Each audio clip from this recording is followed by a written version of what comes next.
Well, I couldn't really do a video last night. It was dark. I was driving back.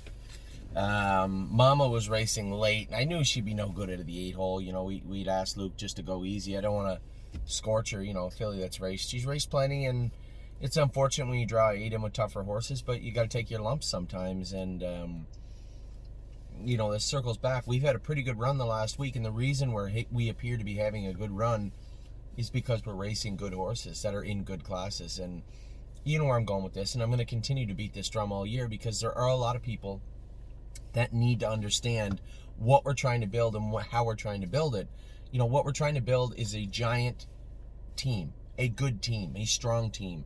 And by getting rid of the horses that just can't do, for whatever reason, it makes the whole team stronger, right? And you see that when we go to the track, 1, 2, 3s, it's a little arrogant to expect that. But if we have, if we have the right horses in the right classes, we should expect that. And that's what we're trying to get to, is build a strong team. And I think the stable team, our team, has done well this week, did well last week, and will continue to do well into the summer, especially with the horses I see qualifying. I'll get to that in a minute. So last night, it was hectic getting to the airport. Of course, me being me, I had to cut it close to get to Delaware. I gave myself enough time, started down the road, and realized I left my driving bag in Amy's car from the night before when we went to the fair in Ohio. Had to come back, got to the airport 41 minutes before the flight, which is okay. I mean, it's in the States, so, and I already had my boarding pass. I have TSA, so I just checked, and I just blew right through, no big deal. I was there in lots of time. But still, I knew getting there, I almost booked the ticket for the next morning and just gave up and said I'm going to fly out the next day from Philadelphia. Our race for Jazzy Judy was scheduled to go at 7:03. Now, luckily, Harrington is one of those tracks, one of the rare tracks left in North America that go on time. So what I thought was great yesterday was our post time on the program was 7:03, yet we entered the racetrack at 6:52, which we actually went ahead of time, which for a driver, and especially somebody trying to make a plane, is pretty helpful. So Judy raced great. It was an easier class. I think race 6 had the 2 other good fillies in it, and one filly you should keep your eye on, George Teague's filly, looked really good too, made a break in the last turn. They went in 2-1, so there are fillies that can trot with her. I wouldn't say she was awesome yesterday. She was good. She hadn't raced and probably done any really, really heavy lifting and hard work since June 3rd, so she must have been a little bit short coming in. But I was fairly confident, especially given the program that I was looking at, that we were the best filly in the race. That we had the best filly in the race. I really took my time in the first turn. I saw the 4 was going to cross over. I just assumed he'd pump the brakes. I'd remove to the front. 2-2. All done. No, Rod Allen, he didn't want any part of that. He just let his filly rock. 29, a minute maybe. And they have a TV, beautiful little track. They have a TV coming to the half. I'm looking up. He's 2 lengths ahead. I'm just trying to keep Judy quiet, right? I know what's about to happen. Unless the program is horribly wrong, she can't sustain what she's doing, and I'm in no rush. I look up, everybody else is way back. I'm like, all I have to do is not fall off the bike, and I'm supposed to win. So I just waited until she caught up, but I just moved her over, and she coasted away and won easy. A very conserved victory. I said to one of my partners, she trained well. She did well, and it's a great feeling. I said to Jim, we got a lot going on right now. She's in the final for sure. Can I go down next week? Yes, if everything works out well and I can skip the Meadows, then yes, I'm happy to go down. But we'll have to see how it works out. It was tight last night. Greg Schoner picked me up. Greg's a great guy. And I know, he said it was 70-1 that we would make the plane. It's an hour and 30-minute drive minimum. And we had, my race was supposed to go at 7:03. My flight was at 9 o'clock. So if it went at 7:03 and I could somehow transport myself from the race bike to the seat of the car and drive straight there, you're looking at what? 8:45? 8:40? You have to figure in the race might go off. You have to get off the track. You have to get changed. I got in the car I get in the car and looked at Waze, and it said 8:32, which was shocking. So I get changed in Greg's car, took me to the airport, and I made it. I ran through, of course. So originally my gate was A2, which is like, oh, super, it must be right inside the security check. They changed it to C31 and then C28. I had to run through the airport, and the lady, luckily the gate was way down the hall, and the lady could see me running. Obviously she knew I was trying to catch this flight, and she just waited. She goes, cutting it close? I said, story of my life. And I just walked through. So I made the flight, got home at 10:30 last night. I actually was in my driveway watching Mama Knows Best race live. So again, with Mama, you guys knew what took place. It was just a training trip. There was nothing we could do, especially the way the race worked out. It couldn't go any worse for Mama. So the entire line is a complete pitch. She got a late night training trip. So one horse got a training trip and got 10,000. The other one got a training trip and got 0. So the way racing is, I'm a Lovely Lady looked really, really good again. Showed a lot of composure. She got run into pretty good there at the 5/8 when the horse on the front made a break.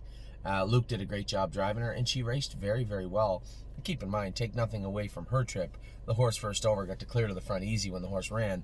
But that's the filly that went 14 for 14 last year and made a break last week. So it's not like she got beat by a cheaper horse. She got beat by, quite frankly, what could be a better horse. So I'm a Lovely Lady raced great to finish second last night. I thought So Admirable was flat a bit, kind of a weird trip. And then Mark had messaged me after, Mark Beckwith messaged me after and said, you know, I tried to put a cord in her mouth, a snake cord in her mouth, and he said she wouldn't pick up the bit. The horse came to her, cleared her, and then down the lane she paced on again. He said, I was pretty disappointed with the race. He said, I know you guys use a lot of snake cords, and I assume she probably would have had one on at some point, but that was his reasoning. She did look, what I saw on the TV is what he explained, so I thought she looked more comfortable. I thought at no point did I think she was going to make a break. So I was happy in that regard. So continuous, I wouldn't say progression coming off her two recent starts before that, but nevertheless, I don't know if I'd use the word regression either. I think she held her own, raced okay. She'll be back next week, and then Sweet Ambitions finished third, but that Sweet Ambition, she's a second, third monster. She's a horse. And, you know, that's the difference between... I'll end this portion of my opening the way I started it. That's the difference between a horse that can't do and a horse that can do. That filly has classes. When she's done there, she can go back to Ontario and race in the 15-claimer non-winners of 25, 50, even up to 70. Tons and tons of room for a horse like that, but room on the team because she's a horse that's going to go to the gate at 3-1, 4-1, 2-1, 5-1 consistently and have chances to win races, and that's what we're looking for. So again, please bear with me, but this is the team. This is what we're trying to paint. This is what we're trying to build, and it's working well so far. We've had a great week, and it's not by accident. It's because the horses that we have left to race are good horses in good classes for them. So today I'm sitting here. I'm just about to go get money out. We pay the video department to do these qualifiers, which may sound a little backwards, but at the same time, we were paying them for our clients, for you. Everybody else in North America just got a free ride. So I have to go get money out to pay Steve. He's a great guy and does a great job, obviously, with the video, and Curtis runs it all from Canada. So the best of both worlds, so to speak. Who do we got qualifying? Now, I'll start this off by saying there are some 2-year-olds you don't see. There'll be at least one 2-year-old scratch. Now, Purple Aura was never supposed to be in today. That was my fault. Jason and I were talking. We made 2 errors. The first one was small. We put Purple Aura in when she wasn't supposed to be in. No big deal. The second one's a little bigger. We did not put Duke Dio in, and that was for no reason other than I screwed up, he screwed up, and it was a bit of a comedy of errors. Now, it's not like it's a big deal with Duke Dio. Listen, Duke Dio's ready to go. He's going to qualify in 2-2 or 2-3 today. Sure as I'm sitting here in front of you, it wouldn't have been a problem. He's ready to go. But he's not ready to go to New Jersey and race against Muscle Hills. Like, I have no interest in sending Duke Dio to the New Jersey Sire Stakes on July 2nd. None. I'm not saying I don't want. Well, listen, we've sold horses that can't go on the track. I've counseled all our trainers on both sides of the border. Do not put our horses in where they're going to get run over. I mean, a horse like Mama Knows Best, that happens. 8-hole drew some tough horses in a condition race. You have no control over that. But when you're talking about condition claimers and where you race your horses, you do. And I've made it very clear that if our horses can't do, they got to go. And if our trainers can't put them in where they belong, I'm going to have to text them or phone call them, or give them a phone call. And I haven't had to. I mean, I don't know whether they watch the videos or not, but everybody's done a great job. Mario did a terrific job last week entering those horses at Kawartha. Very sneaky and a very, very smart move. I thought the horses raced great. That is great for their confidence, and for the people that wish they had a race at Mohawk. A fourth at Mohawk is less than a win at Kawartha, just in case you're doing the quick math. When it comes to the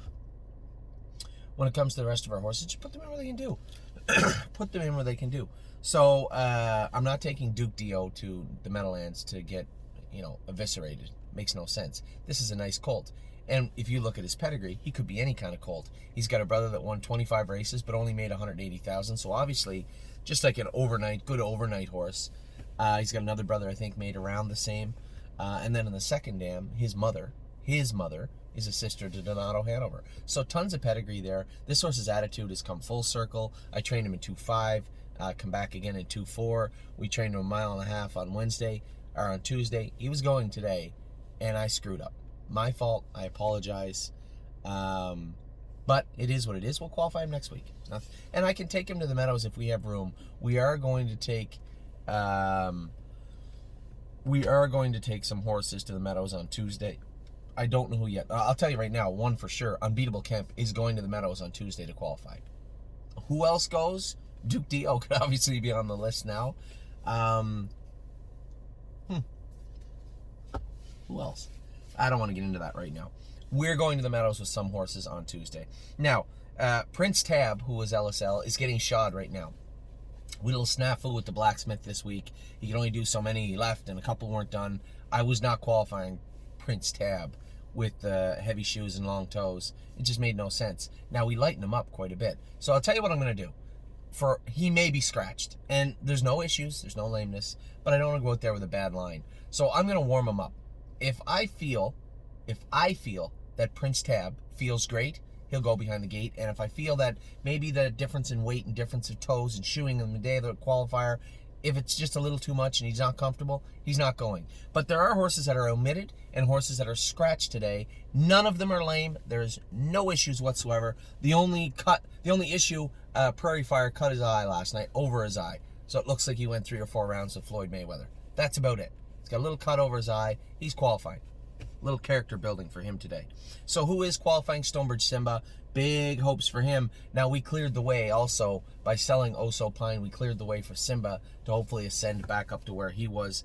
He trained great the other day. He's coming in fresh, sharp, sound. So I'm excited to see what he's going to do. Another horse I'm excited about is Procrastinator. We changed his shoes. I trained him the other day. That's the first time I sat behind him, other than the qualifier, in a very long time. He has his issues. He does have a very weak immune system, but he's healthy and he's sound right now. He's got scary speed. I don't know how fast he can go, but he can dance. This is a fast horse. So I might cut him loose a little bit today. You might see him go 1:58 or so today. Maybe a little faster. Path of Totality lost a shoe coming back from Lasix. They have to get Lasix to qualify here. In other places, it's just assumed. In Ontario, they don't show you who's qualifying on Lasix, but most people give their horses Lasix that are Lasix horses to qualify. Here and in Pennsylvania, I believe, it has to be administered by a veterinarian. I could see why, but it seems a little silly.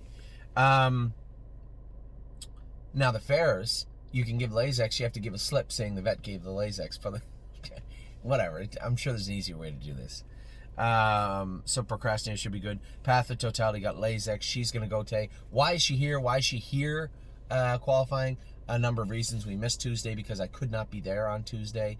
If we want to race her next week, I want to qualify her. I want to see her also myself with my own eyes. I want to keep an eye on this filly. She looked like she was going to have a big start to the year. Stumbled a bit coming out of the blocks, so to speak. Want to keep a close eye on her. I think this is a very, very fast horse. This horse we got big plans for. I'd like to get a fast mark and more money on a card. Potentially breeder. As I said, a lot of those Donato Hanovers, or a lot of those Walners that qualified well, and hopefully they have a good season also, were out of Donato Hanover mares. Somebody brought that to my attention. We have a pretty well-bred one here with Path of Totality. So no concerns there. Big day for Globetrotting. Now, this is a big announcement. I'll make this a couple of times. I spoke to Ron Burke yesterday. He's going to take Globetrotting for us. Now, you might say, why? Where did that come from? Well, I'll put it to you like this. We are busy racing on multiple regional circuits. Globetrotting, in my mind, is not a regional horse. What I mean by that is she can and should race everywhere. I believe Ronnie is going to start her at the Meadowlands. Then he has the option to race her at Scioto if they continue to rate that class, if she's as good as I think she is.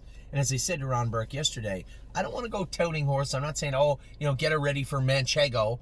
But at the same time, I think this is a special horse. I could be wrong. Even if I'm dead wrong, she's a very good horse and can race anywhere in North America. If I'm as right as I believe I am, she could be a very good horse, and at the same time doesn't really fit a regional setting. So, and Jason and I talked about this, and Tim and I briefly also. I just don't think sending her to the Meadows or keeping her here is the right move. She should be in a place where she could race in Philadelphia, Poconos, Meadowlands. I wouldn't. Now, Ronnie said Yonkers, but I said I'm a little leery about keeping her on a half. She does touch one knee in the turns here. I did go 1:55, but I had to set her up for the turn. So I don't know if Yonkers will work, but yeah, listen, you're the trainer. If you want to race her in Yonkers, go ahead and race her in Yonkers. You race her wherever you want. Plus, Ron Burke races everywhere. And if a class happens open up in Indiana, he has an Indiana string also. So he's like us, but bigger, right? And I guess it just made more sense to me to have her in a place where they can focus on her in a scale across the board in North America, really. Whereas we're focused on right now Ohio and Pennsylvania right here. Our Ontario horses are focused on Ontario and based in Ontario. Ron Burke's barn is much more fluid, major stable, just made sense. So Globetrotting will be joining the Ron Burke stable after this qualifier this morning. Of Tom, we entered her into race. You'll see Voyage of Ice and Fire. Caught a tough, stiff group. A couple of horses winning 58 in there, but that's what he needs. I'm not worried about him being in with 3-year-olds in race trotting in 58. In 12 days, he's going to have to trot probably in 56. So, yeah, I think he can go in 58 on Sunday. He's in with 3-year-olds. I don't want to hurt him, but I do want to stretch him out a bit. It's a good class for him. We entered Of Tom and Massive Profit here in the 2-year-old maiden on Monday. The reason we entered Voyage of Fire is because we were worried that class would not go, and it looks like it very well may not. So we'll know by qualifying time if that class is going to go. If it's going to go, Of Tom will be scratched. If it isn't going to go, Of Tom will qualify. So that's the plan there. Hill of Magic will go. Now, she got shod yesterday, too. I want to keep a very close eye on her. I don't like shooing these horses close to the race, especially the babies. So we'll see what Hill of Magic looks like warming up. As of right now, she's good. She's good. She's good to go. Eyes of 10, I trained out here the other day. I thought trained really well. Excited to see what she looks like. We made a number of other changes with her. Very fluid situation with this filly. You guys know what I think of her and how much I like her. I want to make sure that she's okay. So we'll see how she is. We'll see how she is in about an hour and a half.